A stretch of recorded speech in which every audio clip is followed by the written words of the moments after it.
We continue our For the People election coverage now. The U.S. Senate race in Washington is one of several tight races that could flip control of the Senate. This race remains highly contested just 5 days away from Election Day.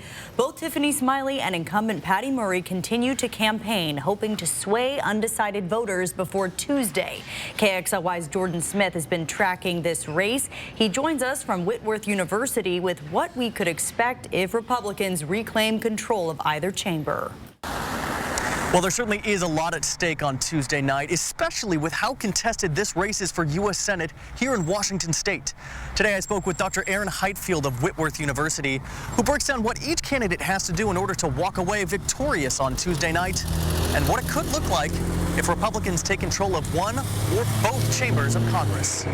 With just 5 days to go until election night, both Senator Patty Murray and Tiffany Smiley are in a fierce battle for a seat in the U.S. Senate. It's been kind of the surprise election, or one of the big surprise elections of the year. Dr. Hitefield has a Ph.D. in public affairs with an area focus in congressional elections. He says when it comes to election season, it's no secret that money talks. There's a lot of truth to that. You have to raise a lot of money, and you usually have to raise the most amount of money. Both candidates taking that advice to heart, having collectively spent over $36 million between their two campaigns.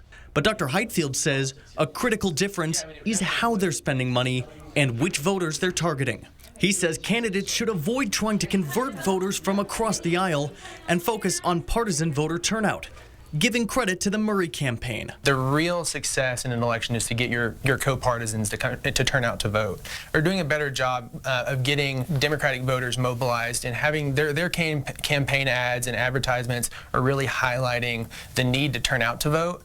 Whereas the ads that I've seen predominantly with the Smiley campaign are focused on trying to turn voters, and that's not as an effective of a campaign strategy. Republicans need to flip just one seat in the U.S. Senate to reclaim power in that chamber.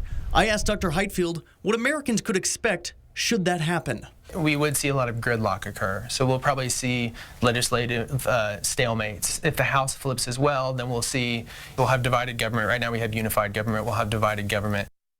And with how tight this race is heading into Election Day, it's really tough to say if either candidate has a distinct upper hand. We'll be tracking all the updates for you on Election night as those votes are being counted. Reporting from Whitworth University, I'm Jordan Smith, 4 News Now.